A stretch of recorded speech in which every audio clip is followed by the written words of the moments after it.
So here we are on the effects of wireless power transfer on capacitive coupling of human body communication. Once again, there's the magnetic field that your cyclotrons and your CERN happy fun time are perturbating pressure, sound, using the air molecules around you. Field programmable gate array me this. So it's a time varying magnetic field. That's right. With deep learning, uncooperative human activity recognition radar. That's right. Uncooperative. Putting everything that you do, bending, stretching, walking, running, into a feature extraction database for some other person to fire an electrical signal or magnetic on your face. And human activity recognition at scale. Remember, this is machine learning. You don't need a human sitting there watching. We let the air molecules watch for us. It's nice, you know. They just make awesome databases. Not a problem. If you don't know about human activity recognition radar, please see other videos. Okay, so what does all that have to do with timing?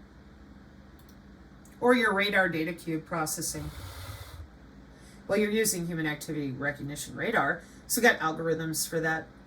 Sure do. Feature extraction requires feature learning so that we get it right every time. Radar data cube processing for human activity recognition using multi-subspace learning. Oh, yeah. Falling, bending, walking, and kneeling, and sitting. Oh, what's that? Time frequency representations of different motions. Wow, they're so stupid. I know. My precious babies, they're so stupid. So let's help them out. Radar data cube, radar linear discriminant analysis, fall detectors, human activity recognition. What does that say? Sensing capability. Yeah. Data cube classification accuracy, convolutional neural network, and convergence, meaning biodigital convergence. So, multi-subspace learning refers to machine learning technique where data is analyzed by assuming it resides in multiple distinct subspaces, allowing for the extraction of complex relationships from data with different characteristics, particularly when dealing with multi-view data where each view might represent a different subspace within the overall data distribution. Essentially, it's a method to learn representations from multiple subspaces simultaneously, often used for tasks like clustering, dimensionality reduction, and more classification into databases. What? Your faces and everything you do inside your own house. Starting to see why those of us on this energy channel are pissed about this? No? Okay. State-space dimensionality and reduction in Markov decision process, 2008, Faculty of Mathematics and Physics at Prague. Learning of autonomous agents during their interaction with the environment is one of the frequent tasks in machine learning. However, the efficiency of the learning process drops dramatically with the complexity of the problem domain. In this paper, we present a survey of existing methods for reduction of the dimensionality. These methods can help find efficient solutions to the reinforcement learning problem and bring insight into the problem domain. The problem of learning of a behavior of autonomous agents based on their interaction with the environment is complicated. There are methods capable of solving the problem. However, the computational complexity of the learning process grows rapidly with the complexity of the original problem. What are we reading about? How AI trains itself. Welcome to algorithms. Welcome to that dimensionality reduction. Welcome to state vector transformation methods, eigenvalues, Hamiltonian stuff. You're welcome. And endless Fourier back and forth and sine waves and more math, linear and otherwise, for flipping the toroidal manifold. See other videos.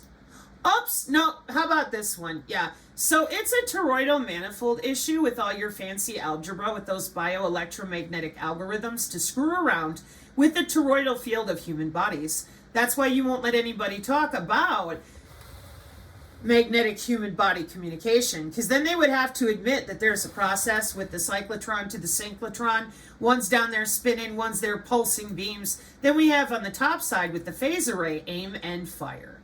Now, the physicists cover all this up whining about black holes and, oh, we're looking at stars. No, you're not. You're looking inside of humans. On the daily, on the regular. All of our satellite structure, including the Internet of Space things, is built off of these metamaterials and toroidal magnetic and electrical fields. Wow. How does your heart work? It's a manifold. It's a toroidal field. Amazing. Yeah, isn't it, though? And they know all about it. It's not magical. It's not new. This is manifold math. Yeah. With your Klein bottle and your fancy donuts. And then you go from the 2D to the 3D. It's not a problem. Sphere to a torus, double torus, cross surface to the Klein bottle. That's your 4D. Ta-da! Then you write out the math for that and automate it. Amazing, huh? Yeah, it's so not magical. There's no sorcery involved. It's just literally a bunch of assholes lying to humans about their own anatomical physiology and how it moves within their heart tissue. Which, when you think about it, it's pretty bad. But then it gets worse. So all the blockchain nerds, they're like, yeah, we're going full on crypto. And I'm like, yeah, they know that at the NSA. They've been hooking you guys to the back end of your distributed ledger technology. And the reason for it is not money. It's control over your body. See, back in the Electronic Visualization Laboratory at the University of Illinois, Chicago. No, I ain't kidding. These people have been augmenting themselves using these machine learning technologies by affecting their biofield with a bioplasmonic imprint with N-reductionist math to allow them to reach out to those air molecules on crack, that I call them, and adjust them and read through them and use the data cube and your fly intercepts to look at you right in your house. Now, they're augmented. They could be using an ingestible, a wearable, or a chip in their brain. And you guys decided back in the 90s, you guys are doing this, it's mandated. You got all your cute little biometrics, watching people on databases right there in the halls of Congress. So in 2017, you created the cyber physical backbone because of this right here, augmented humans. It wasn't by accident. There was nobody that didn't know this in the following departments and divisions. Because this is where it comes from. We got to have people that can secure biological bodies. So the goal in the 2030 goals to augment people is driven out of what used to be called the sentient world simulation, turned into the global information grid, and is now called the DODIN. That's the backbone of our Pentagon and everything the internet runs off of. What do you see in front of your face? Symbiotic relationship with your digital twin, and that green cloud are those air molecules on crack. Biosignals and adjustment. Now, in order to do all of this, of course, we're going to need precise timing from underground, controlled by the Internet of Space things. Now, this one here is from 1996. What are we doing? Pointing down. What are we always doing? Looking down. Don't look down. Don't look down.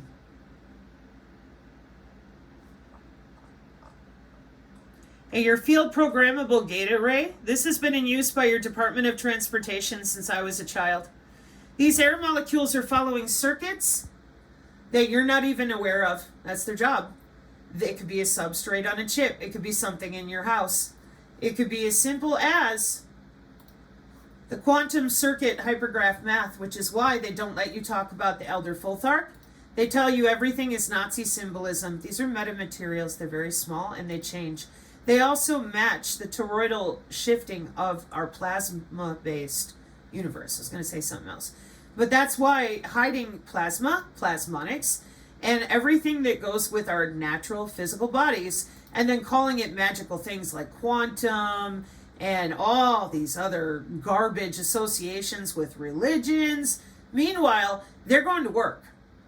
Logging into the body and the toroidal manifolds of the body and creating artificial neural networks, which is another machine learning algorithm that uses a network of interconnected nodes called artificial neurons to model the human brain's neural network. I'm still looking for my timing page. I'm not quite sure where it went. But the machine learning of these neural networks, right? Hang on.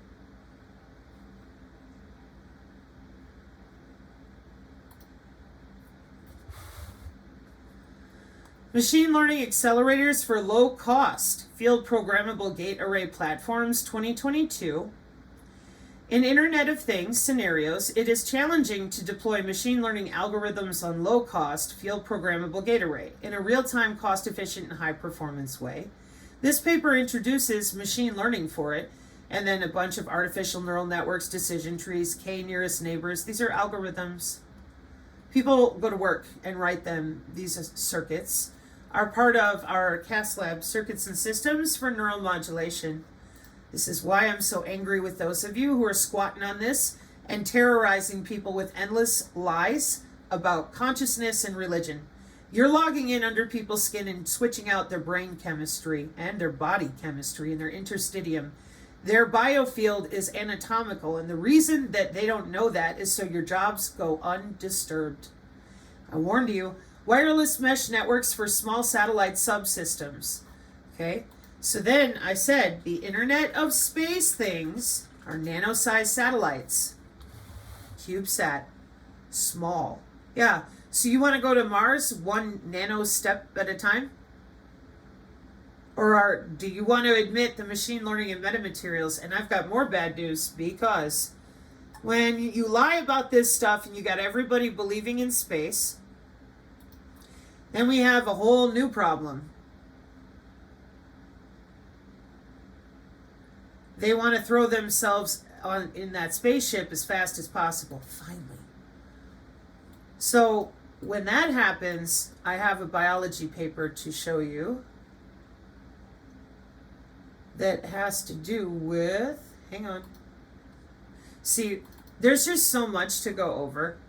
You know, you guys are playing with so many things inside of people's bodies without their knowledge or their permission. Why would someone do this? This is your machine learning system? Yep. You pour the data into this big pile of linear algebra and then collect the answers on the other side. What if the answers are wrong? Just stir the pile until they start looking right. Oh. And models are vulnerable to attack, reconnaissance. Oh, they don't know what they're doing. They hooked your ass to the cloud so they could dig through your veins and arteries with high fidelity extraction of neural networks. They're using biocomputing to echo your own neurons, and they're getting away with it all because nobody wants to talk about reality. These are jobs. Now, I'm going to pull this one out so I don't lose it again. Those of you that are all worked up about Clathrin dots, synthetic biology, open language type of accessible stuff. In cybersecurity, those in vivo platforms are on 802.15.4 microband available. Now, some of them are hidden from regular people for security. But this cesium stuff that everybody was freaked out about, and they're like, oh, it's in everything. Yeah, it's the nation's primary frequency standard is a cesium fountain atomic clock developed at the National Institute for Standards and Technology. Hi, Cheyenne. A primary frequency standard contributes to the calibration of the official International Timescale Coordinated UTC, and we change out that UTC in computer networking if we need to. Excuse me? Yep. So that's why when you guys start talking about Clathrin dot or you start screaming about cesium, etc., I just have one question. Pathogen access control system. What is it? Yeah, sorry, I forgot to ask the AI. What is the... Now, how is that possible? Just read it, physicians and the rest of you that are screaming about cesium or any singular derivative, whatever that, you know, the guy's cigar with the C40 and all that kind of stuff. It's just one.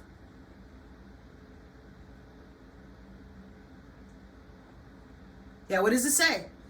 It's an electronic system for accounting, management, and control of biological agents. A system used in laboratories to electronically. How's that possible? Hey, those of you that are all freaked out. Oh, watch this. Electronic integrated disease surveillance system. A damn. Software that monitors diseases electronically. Oh, that's impossible. You're adorable. Yeah. It's called the Cove W band. We've been trying to talk about it for 2 years, but you guys are, you know, as usual, gatekeeping and pretending you're stupid, which is not impressive. So you go and read the PubMed article from 2021, and it'll tell you naive Bayes, logistic regression. Oh, what is that? Algorithms under human skin for watching things spread like the COVID. For the long-term sustainability of the sensor devices, the development of energy-efficient W-band is critical. To address this issue, a LoRa-based Internet of Things program is used to receive biosensor signals from the patient and transmit them to the cloud directly for monitoring. The experimental results indicate the proposed model is doing great. And you couldn't be bothered to tell anybody you've been on the cloud for things like Medtronic since 1999? No. Or that they have a MAC ID for that magnetic human body communication? No. That's disgusting. Why? Medical implant communication system, ring a bell? No, we're just so in bed with the biosensor hunters. I got it, but this is super old. Super old. That's why it's been updated a couple times with the medical body area networks. Right? No, yeah, 12 years ago.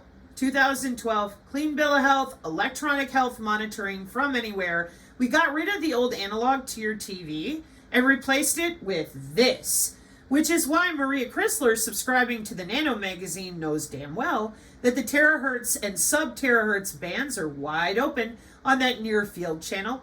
We're going to take a look at it in just a moment.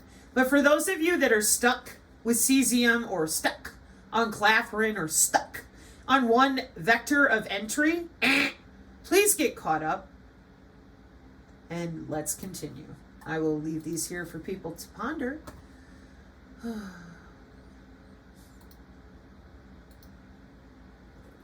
Ultrasound intrabody multi-node communication system for bioelectronic medicine, School of Engineering in Newcastle University in the UK.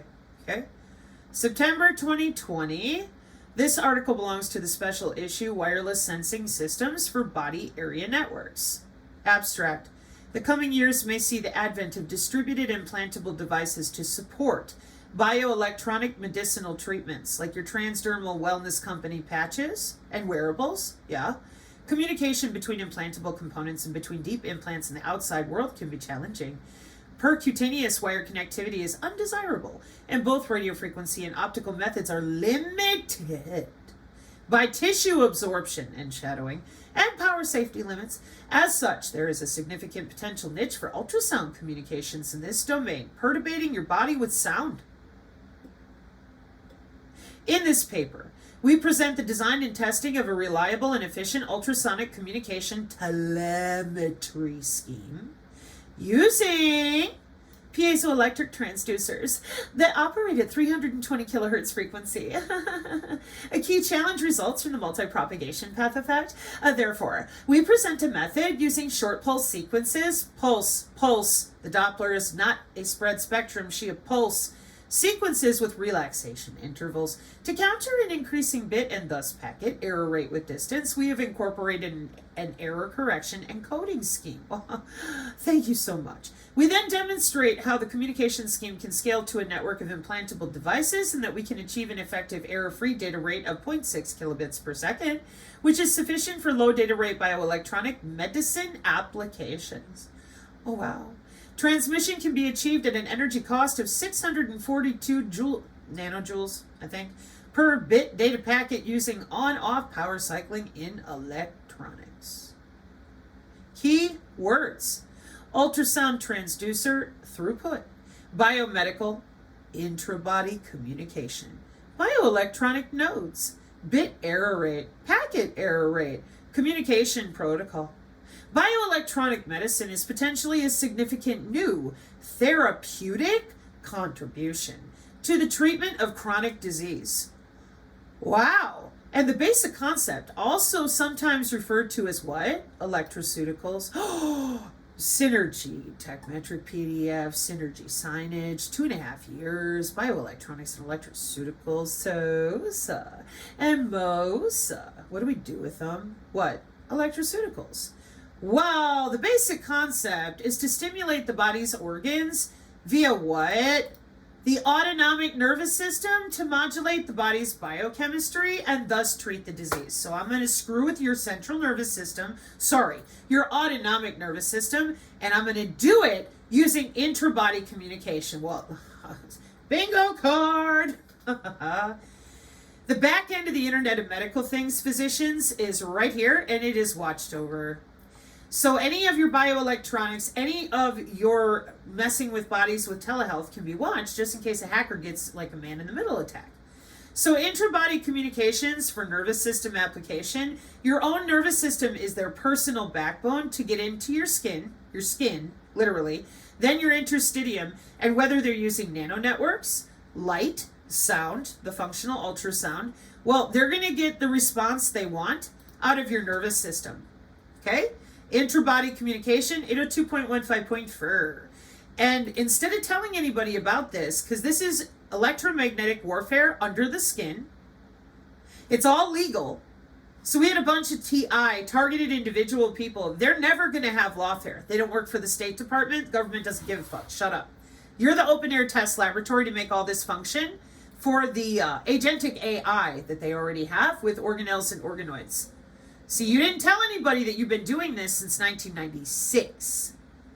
I did. Then you said graphene. And I'm like, dude, that's just massive amounts of money. Great interest in biomedical applications because of biocompatibility. Diseases relating to human senses interfere with life satisfaction and happiness. Therefore, the restoration by artificial organs or sensory devices may bring a bright future by the recovery of senses in patients. Oh, well, that sounds awesome, doesn't it? Yeah, it does. In this review, we update the most recent progress in graphene-based sensors for mimicking biomimetics, human senses such as artificial retina for image sensors, artificial eardrums, gas sensors, chemical sensors, and tactile sensors. The brain-like processors are discussed based on conventional transistors, as well as memristor-related neuromorphic computing. Bingo card! We're building things, including Jeopardy, on the back end consistently. We make jokes, and then we write stuff down. We'll get there. So, memristor-based intelligent human-like neural computing. When other people talked about microfluidics, I went frequency combing. They went to play in their garden and tell everybody everything's fine, just go back to sleep. So, memristor is featured with high similarity to the biological elements, play an important role in mimicking the biological nervous system. Oh, here's how you recognize it. I said, they don't want you biological. They want you digital. So they're going to slowly turn you into polymerized more digital. And you've let them under your skin, 802.15.4, and they're practicing transhumanism and posthumanism, and we're not even allowed to talk about it. The brain-machine interface is introduced for providing a single pathway. Besides, the artificial muscles based on graphene are summarized in the means of actuators in order to react to the physical world. Future opportunities remain for elevating the performance of human-like sensors in their clinical applications. Oh, but we're going to get rid of the biosensors. Yeah, I don't think you're understanding here. You're not getting rid of your own DNA. It's not going to happen. Robust intra-body communication using SHA-1-CRC inversion-based protection and error correction for securing electronic authentication 2020. Wow. So now we're back in machine learning with algorithms, and it looks like we're doing just fine. With what? Encryption.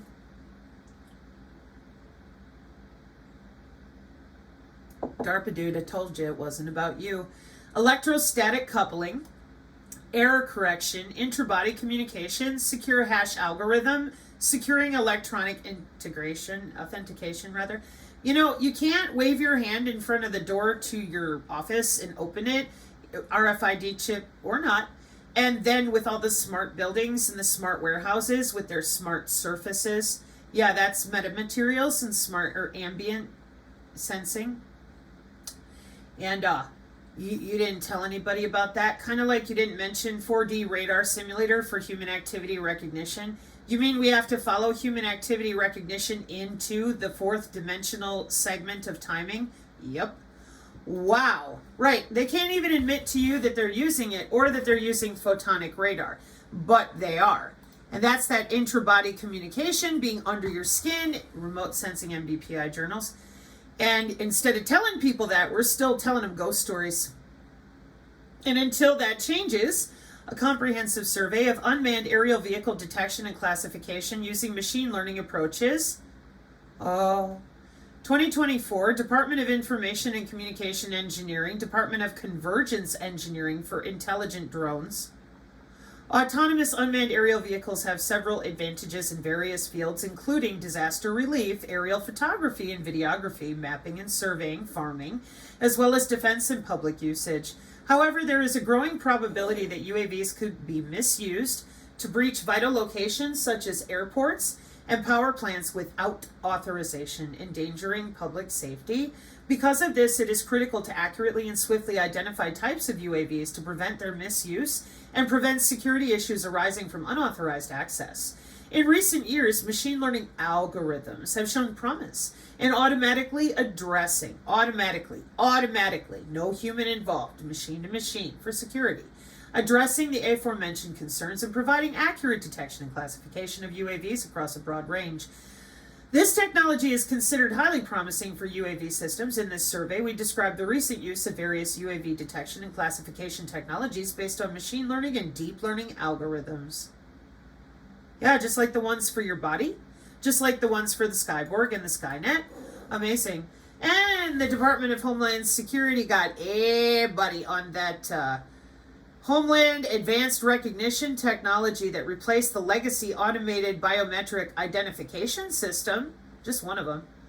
Wow. Surveillance Resistance Lab. DHS is building a massive database in 2021 of personal information at the National Immigration Law Center. I'll leave the search here so that those of you that are interested can read it. Excuse me. Okay.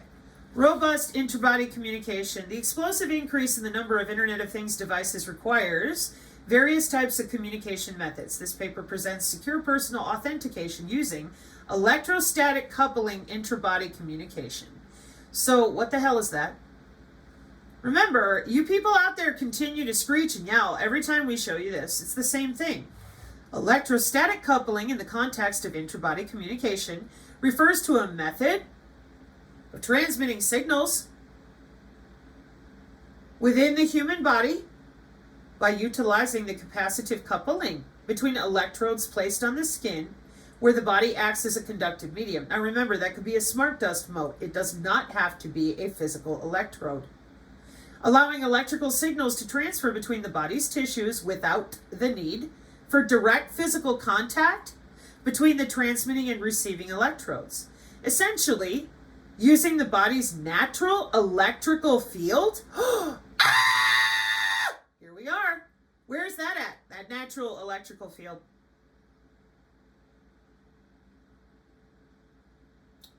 What field are you near?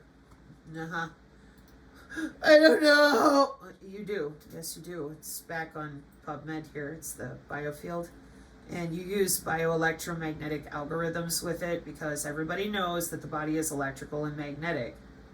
You just don't let us talk about it. So you built algorithms, machine learning algorithms for bioelectromagnetics, supervised machine learning algorithms for every individual human for that feature selection for their information with their digital twin. Oh, so why can't we talk about it? What, the aura? Well, it's not real. I just showed it to you. No, Sabrina, I was told that the biofield refers to alternative medicine like the aura. Oh, see, you have the same problem that a lot of the brain damaged people do. What they do is they get caught up here. They spend all their time reading why Wikipedia can't be sold and whatever distraction. And it says biofield may refer to alternative medicine, fake, aura, fake prana, fake chi, fake radionics, qigong, it's all fake. Okay. You know what? Where's your mistake? Yeah, you got to scroll down to where it says medicine. Otherwise, your fraudulent man friends, your radio frequency cowards, they get away with this because you didn't scroll down to where it says the scientific study of electric biofields of organisms. It's right there. By the way, it's right next to magnetoencephalography and that electroencephalography, which you would know as an EEG. Most people know exactly what that is. Yeah. That's why the synergists kind of look at you now after 2.5 years of busting our ass. We are pretty well finished with you gaslighters. Because we can't find children that lie like this. If we ask them if their body's electrical, they giggle. But the adults in the room continue to act like they're morons and that they don't know what they're doing with all these systems that have been built off of hospital telemetry for biomedical telemetry, okay? And there's more. The biosignals not only have a taxonomy with the phone, but we have conferences to ensure that that signal processing technology, digital signal processing technology, call it what you want, it's signal processing. We're going to take your biological signals out of the body with cross-disciplinary expertise, skills, and collaborative efforts of multimodal disciplines for things like this International Conference on Bio-Inspired Systems, okay? And these are jobs for telemetry, not only in the hospital, monitoring and telemetry, but with your phone, Yeah, so again, we have biosurveillance with the Department of Homeland Security, sure do, okay? And this has been going on for 30 years as well. Well, let's say 20 and be nice about it. Real hot and heavy in the last since 2015, for sure.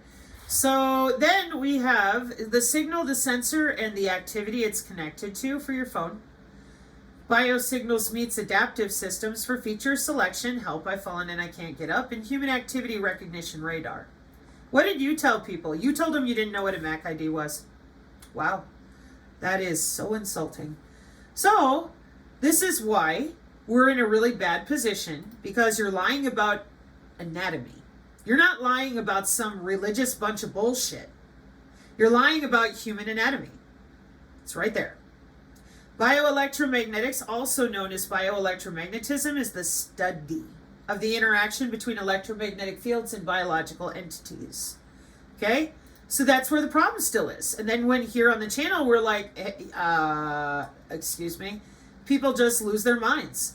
They cannot understand what they're looking at because you people out there left out deep learning, uncooperative, human activity, recognition radar. You left out the geospatial grids that we use with the military and all of this different type of what? Worldwide, by the way. The cyber polygon, oh my God. I just don't understand. You guys know exactly what you're doing. It's mesh networking with geospatial. You're using body area networks. You have smart grids all over in multiple different ways with segmented networks.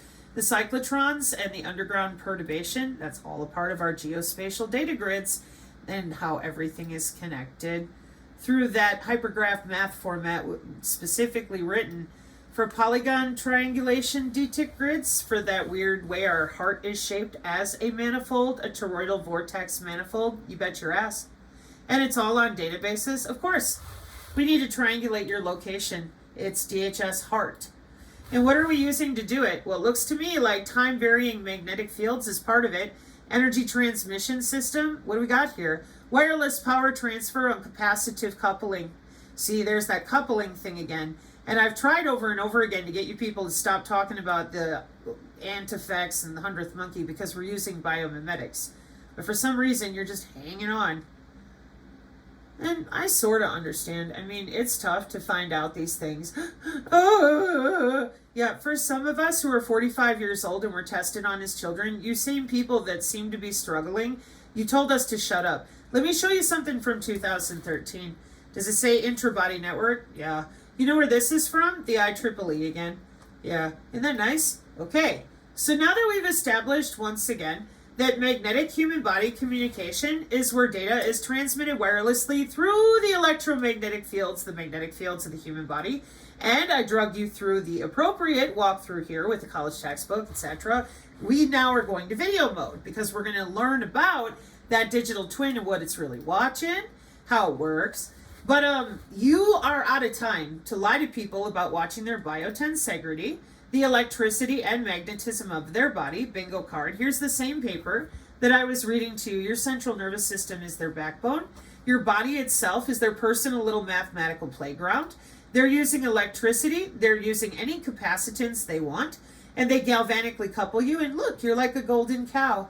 And here's how wonderful it is to just electroquasi-static log into you without your knowledge. The covert body area network using that electroquasi-static human body communication. And layer one in computer networking is the skin. The human skin. Yeah. Isn't that great? Yeah, and there's no wearable you need to put on. No, no, no. And then you're going to tell me, oh, but it's brand new. Oh, it just got here. Oh, they're just so... They've been working on this since 1996. Here we are in October 2004. The challenge of designing in-body communications. I didn't do that. The website did. Chip and design in the age of generative AI. Wow. Amazing. Okay. So October 2004, 20 years ago. Designing in-body communications. How do you get data out of a human body? This fascinating article describes the power, durability, and RF challenges of designing an embedded system that users swallow. Today, thanks to RF radio frequency capabilities, your implanted pacemaker may be making a wireless telephone call to the doctor's office to report your latest health data. The range of medical devices and systems being implanted into the human body is increasing rapidly, evolving from the first implanted pacemaker in the late 1950s to today's in-body devices now being used to fix the Parkinson's and the Alzheimer's. Okay, so if you can freak out like that and be such a baby, why can't you admit that this is 802.15.4 on Cisco's microband?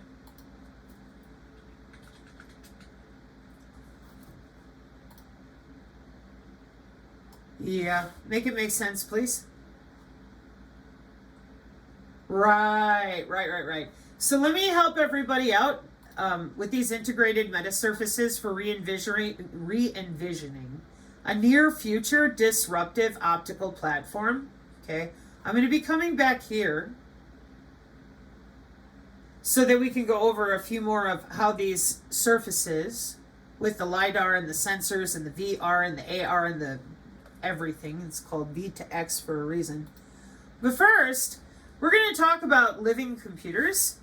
Okay, we are putting mini human brains in animals and they're getting smarter 2 months ago. Brain organoids grown in a lab. Why? How? Oh, it's a playlist. Lab-grown mini brains perform nonlinear computation, eat neurotransmitters, and go to space. A year ago, organoids and organelles. Lab-grown mini brains learn Pong 2 years ago. We read about that. And this is the one we're going to take a look at, I think. Yeah. No. Yes. I think I did open it. Yep, that's the one.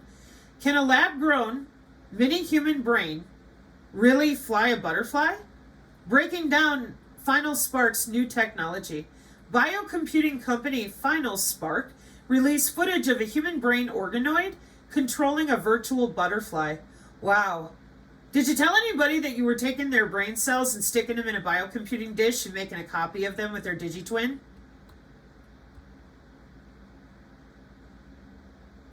Or that you put human brain cells in a rat a year ago? Yeah, of course not. As we write this, it is clear that neuroscience is undergoing a revolution. The future of the brain. Essays by the world's leading neuroscientist, 2013. Okay, so what are mini brains? Here we are in a 5-minute video. Let's see if we can get through it. This pencil eraser-sized mass of cells is something called a brain organoid. It's a collection of lab-grown neurons and other brain tissue that scientists can use to learn about full-grown human brains. And it can be grown from a sample of your skin cells. Why would we need such a thing? Your skin cells? You mean pluripotent stem cells are found in the interstitium and all along the skin?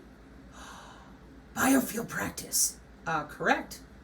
I don't like to pay somebody else to heal my own body if I am able to do it myself. Neuroscientists face a challenge. Shielded by our thick skulls and swaddled in layers of protective tissue, the human brain is extremely difficult to observe in action.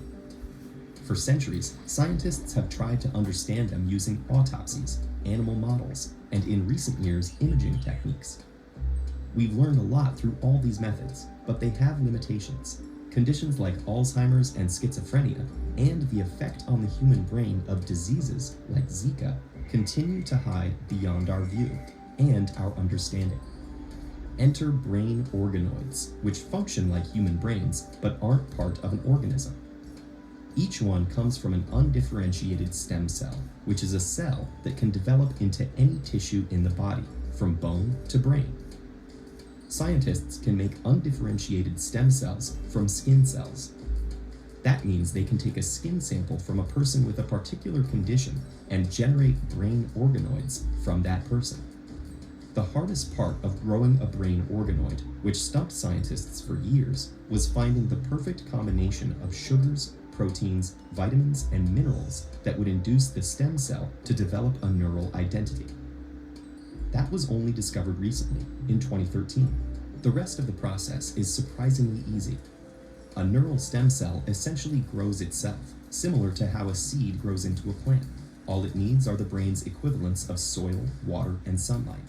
A special gel to simulate embryonic tissue, a warm incubator set at body temperature, and a bit of motion to mimic blood flow. The stem cell grows into a very small version of an early developing human brain, complete with neurons that can connect to one another and make simplified neural networks. As mini brains grow, they follow all the steps of fetal brain development.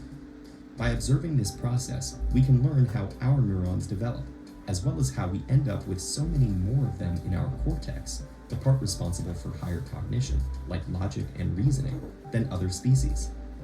Being able to grow brains in the lab, even tiny ones, raises ethical questions like, can they think for themselves or develop consciousness? And the answer is no, for several reasons. A brain organoid has the same tissue types as a full-sized brain, but isn't organized the same way. The organoid is similar to an airplane that's been taken apart and reassembled at random. You could still study the wings, the engine, and other parts, but the plane could never fly. Similarly, a brain organoid allows us to study different types of brain tissue, but can't think. And even if mini brains were organized like a real brain, they still wouldn't be able to reason or develop consciousness. A big part of what makes our brains so smart is their size, and mini brains have only about 100,000 neurons compared to the 86 billion in a full-sized brain. Scientists aren't likely to grow larger brain organoids anytime soon. Without blood vessels to feed them, their size is limited to 1 centimeter at most. Finally, mini brains aren't able to interact with the outside world. We learn by interacting with our environments, receiving inputs through our eyes, ears, and other sensory organs, and reacting in turn. The complex neural networks that underlie conscious thoughts and actions develop from this feedback loop. Without it, the organoids can never form a functional network. In the same way, they want you interacting with your digital twin in AI so that you can train it, and they can do with your cell structure, your body, and your personal goods and belongings, anything they want. They have a copy of you. There's nothing quite like the actual human brain, but mini brains are an unprecedented tool for studying everything from development to disease. With luck, these humble organoids can help us discover what makes the human brain unique. Yeah, okay. There's only so much of that garbage that I can put up with these people who really believe that stuff, and there aren't very many of them. We go back to Dartmouth in 1954. We've been doing this a long time. This is the von Neumann bottleneck. It's not a problem. Excuse me for a moment. Do. Come on. Oh.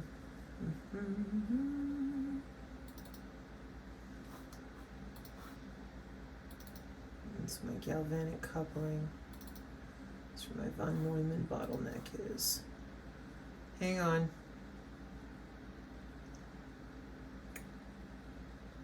Dun, dun, dun, dun, dun. Oh, that one will help you too. So your tensor flows and all the different ways that the deep learning is moving back and forth. This is an Android application example.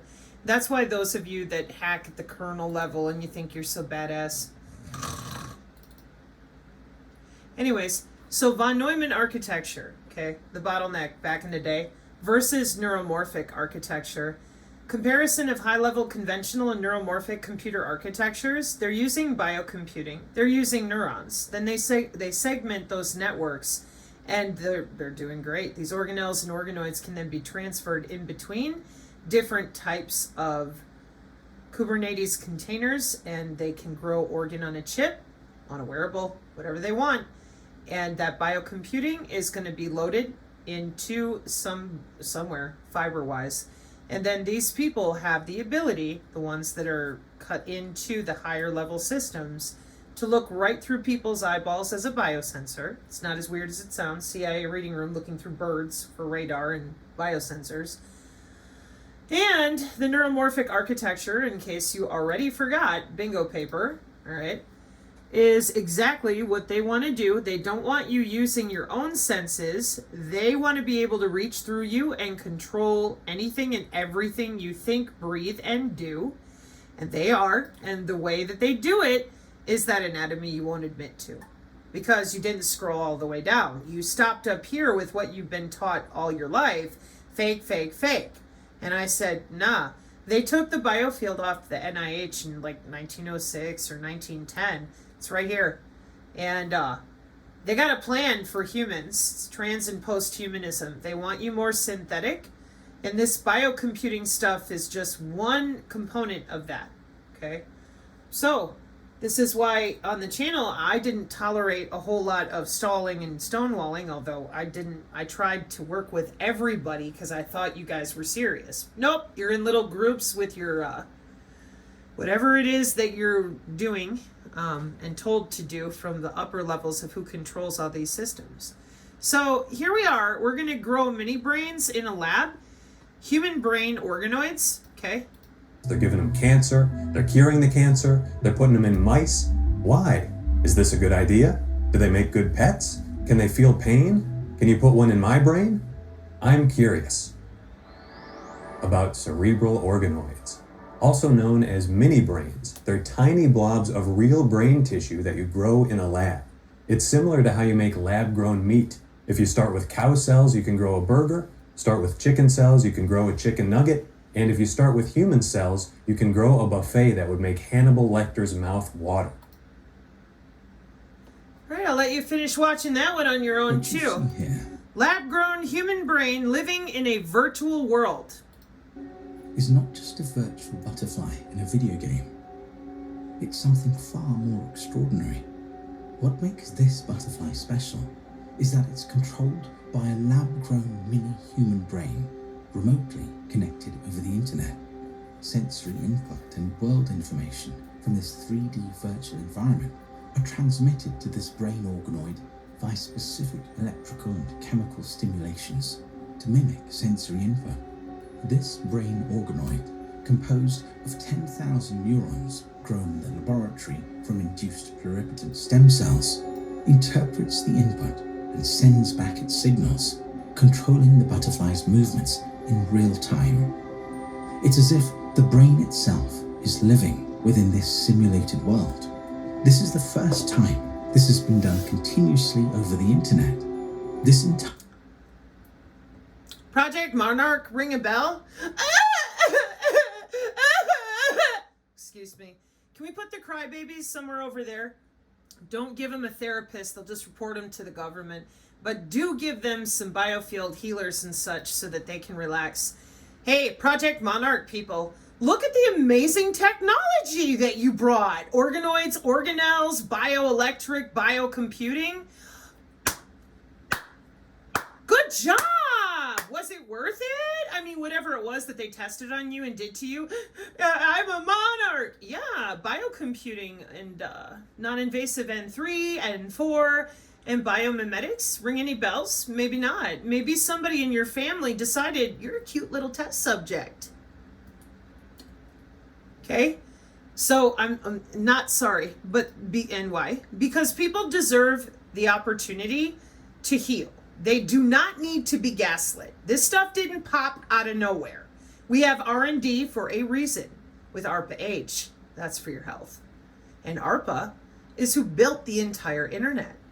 So, no. human augmentation for life extension technology. Vehicle to everything with the Department of Transportation, where little organoid computers can drive the butterfly in a virtual reality, oh my god, remotely.